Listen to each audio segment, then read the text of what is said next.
Good morning student. मैं नम्रता शुक्ला, आपकी कक्षा 3 पाठ 6। पाठ का नाम है बोल अनमोल। आज हम पढ़ेंगे पाठ 6 बोल अनमोल। पहले इसका लर्निंग आउटकम देखेंगे। इस चैप्टर में क्या है?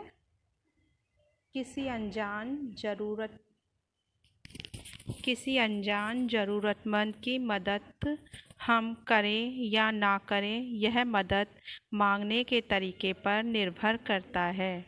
उसकी बोलचाल से यह तय होता है कि वह भला है या चालाक। जो भला व्यक्ति होता है वो हमसे रिक्वेस्ट करता है ना, जब वो है मदद मांगता है।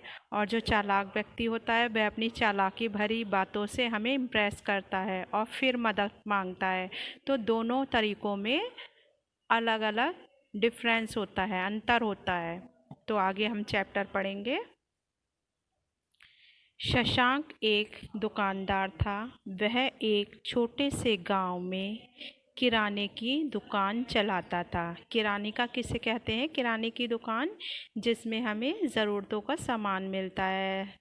हम जो खाना बनाते हैं, हल्दी, चावल, आटा, तेल, रिफाइंड, चीनी वगैरह वगैरह, इसको हम बोलते हैं किराने की दुकान। आसपास के कई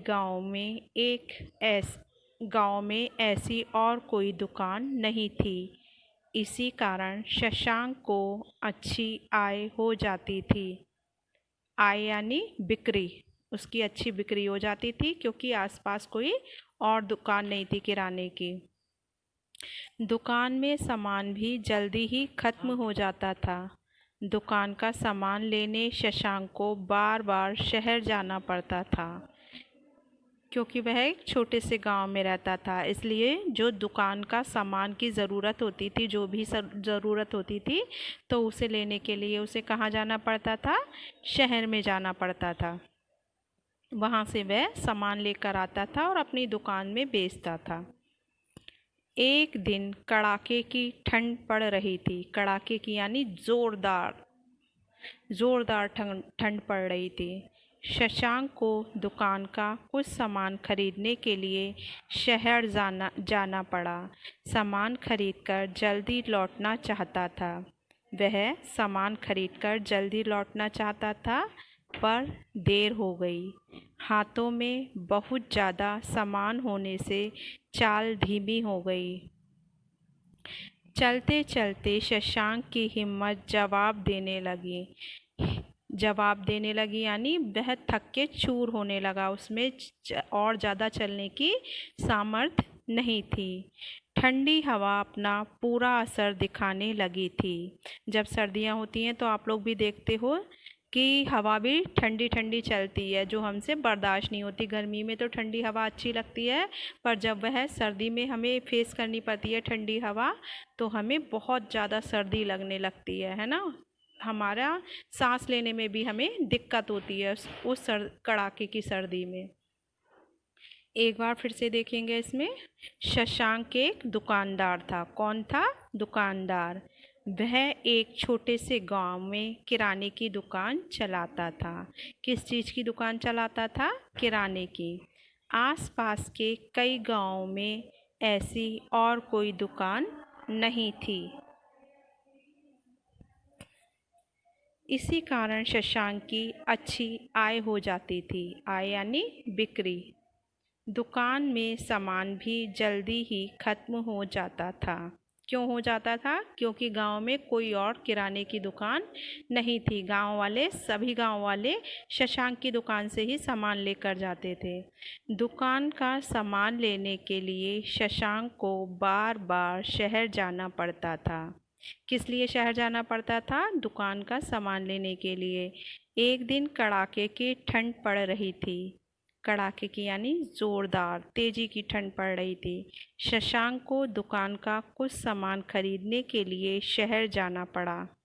वह सामान खरीदकर जल्दी लौटना चाहता था, पर देर हो गई। हाथों में बहुत ज़्यादा सामान होने से चाल धीमी हो गई। उसकी चाल किस कारण से धीमी हो गई? क्योंकि उसके हाथों में बहुत सारा सामान था दुकान का, इसलिए उसकी चाल की गति धीमी हो गई। चलते चलते शशांक की हिम्मत जवाब देने लगी। ठंडी हवा अपना पूरा सर दिखाने लगी। अंधेरा भी हो चला था। ठंड, हवा और अंधेरे के कारण शशांक बहुत घबरा गया। क्यों घबरा गया? क्योंकि ठंड भी थी और अंधेरा भी हो गया था। वह ठहरने के लिए जगह ढूंढने लगा। उसने इधर उधर नजरें दौड़ाईं। उसे दूर एक झोपड़ी में रोशनी दिखाई दी। उसके कदम उस झोपड़ी की ओर बढ़ गए। झोपड़ी के पास पहुंचकर शशांक ने देखा कि उस झोपड़ी के बाहर अलाव जल रहा है। अलाव यानी कुछ लकड़ियां जल रही हैं और एक वृद्ध व्यक्ति आग ताप रहा है। वृद्ध यानी बूढ़ा व्यक्ति। शशांक को लगा कि उसे भी अलाव के पास जाकर अपने शरीर को गर्माहट देनी चाहिए। गर्माहट यानी अपने शरीर को गर्म करना चाहिए। यदि ऐसा नहीं किया तो ठंड से हाथ पांव अकड़ सकते हैं। शशांक ने उस वृद्ध पर अपना प्रभाव डालने के लिए कहा, मैं इस इलाके का इकलौता दुकानदार हूँ। इकलौता यानी जिसका मतलब इस गांव में और कोई दुकान नहीं है, उसकी अकेली दुकान है और वह उसका इकलौता यानी इकलौता दुकानदार है। मुझे आग तापने के लिए अलाव के पास बैठने दो।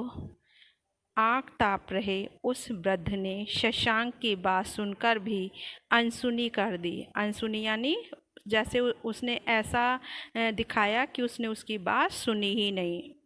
उसने शशांक को ना बैठने को कहा, ना वहाँ से चले जाने को। मतलब उसने कोई जवाब ही नहीं दिया। ना तो शशांक को बैठने के लिए कहा और ना ही ये कहा कि तुम यहाँ से चले जाओ। उसने कोई जवाब ही नहीं दिया। शशांक को लगा कि अब उसे इसी ठंड में घर जाना पड़ेगा। थोड़ा आगे जाने के बाद वह कुछ सोचकर वापस लौटा और विनीत स्वर में बोला, विनीत यानी प्रार्थना भरे स्वर में बोला, बाबा मैं ठंड से कांप रहा हूँ, मुझ पर दया करें। मुझे अलाव के पास बैठने दें ताकि मैं अपने आप को इस ठंड से बचा सकूं। मैं हमेशा आपका आभारी रहूँगा। आभारी रहूँगा यानी आपका एहसान हमेशा मानूँगा। शशांक के बोल उस वृद्ध को भा गए। बोल यानी जो उसने बात कही उससे, प्रार्थना भरे स्वर में जो बात कही थी वह उस वृद्ध यानी बूढ़े व्यक्ति को अच्छी लगी। उसने शशांक को अलाव के पास न केवल बैठने दिया बल्कि उसे चाय भी बनाकर पिलाई। क्या करा वृद्ध व्यक्ति ने? उसे पास भी बिठाला और उसे गरम गरम चाय भी पिलाई।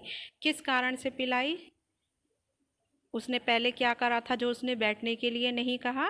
क्योंकि उसने पहले अपना रौब जमा कर कहा था, अपना प्रभाव डालने के लिए कहा था, मैं इस गांव का इकलौता विक्रेता हूँ, दुकानदार हूँ, है ना।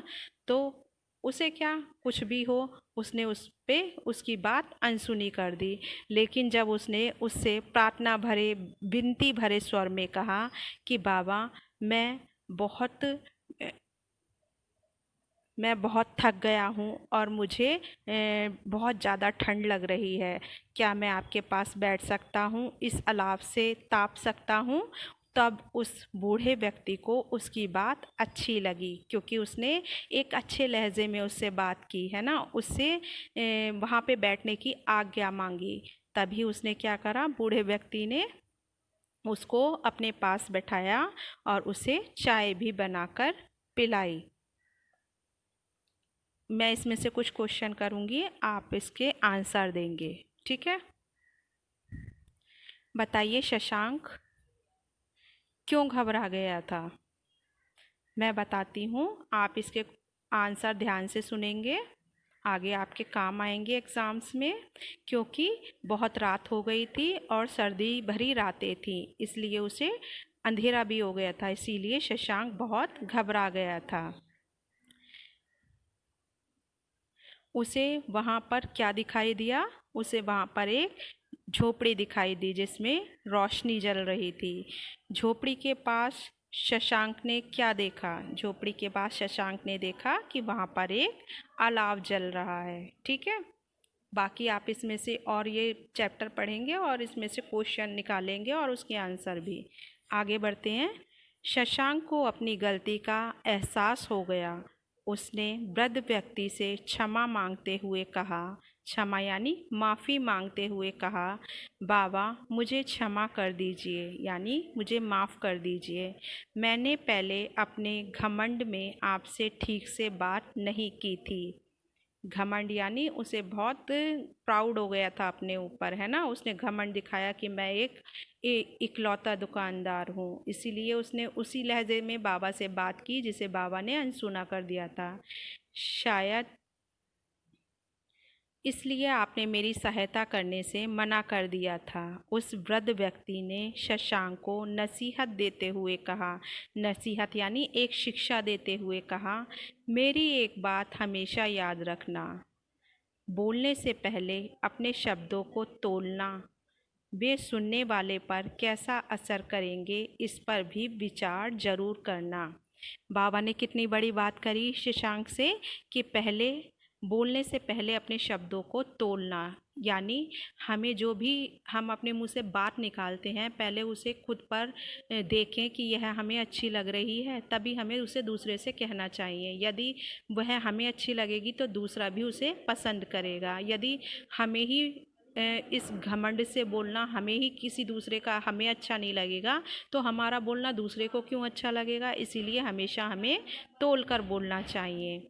आगे, वे सुनने वाले पर कैसा असर करेंगे। यदि हमें विनती, किसी से विनती भरे स्वर में कहेंगे, प्रार्थना भरे स्वर में कहेंगे तो वह उसे अच्छा लगेगा। वह आपका काम नहीं भी कर रहा होगा तो आपकी बातों से इतना इम्प्रेस हो जाएगा, इतना प्रभावित हो जाएगा कि वह आपका कहना मानने को तैयार हो जाएगा। पर अगर हम उसी बात को घमंड भरे स्वर में बोलेंगे तो वह आपकी बात मानता भी होगा तो भी मना कर देगा, है ना। इसलिए हमें हमेशा मीठा बोलना चाहिए, तौल कर बोलना चाहिए। आगे हम देखेंगे इसके शब्दार्थ। किराने की दुकान, किराना, किराने की दुकान, जहाँ, इसका अर्थ है जहाँ दाल, चावल आदि घरेलू सामान मिलता है। घरेलू सामान से मतलब है घर से संबंधित सामान मिलता है। ठीक है। अलाव, तापने के लिए जलाई हुई आग। अलाव किसे कहते हैं? जो हम ठंड में तापने के लिए, अपने शरीर को गर्माहट देने के लिए जो आग जलाते हैं, है ना। ये हम आग तसले में भी जलाते हैं, है ना, और कढ़ाई में भी जलाते हैं और बहुत से लोग ज़मीन में भी जला लेते हैं। इसको क्या बोलते हैं? अलाव, जिसके चारों तरफ लोग बैठकर तापते हैं। अनसुनी, अनसुनी यानी ध्यान ना देना, ना सुनना। आय, आय यानी आमदनी, बिक्री। प्रभाव, प्रभाव यानी असर। वृद्ध, वृद्ध किसे बोलते हैं? बूढ़े को। नसीहत, नसीहत में सीख या शिक्षा। एक बार फिर से देखेंगे शब्दार्थ। किराने की दुकान, जहां दाल चावल आदि घरेलू सामान मिलता है। अलाव, तापने के लिए जलाई हुई आग। अनसुनी, अनसुनी यानी ध्यान न देना। आय, आय यानी आमदनी। प्रभाव, प्रभाव यानी असर। वृद्ध, वृद्ध यानी बूढ़ा। और नसीहत, नसीहत में सीख। तो धन्यवाद।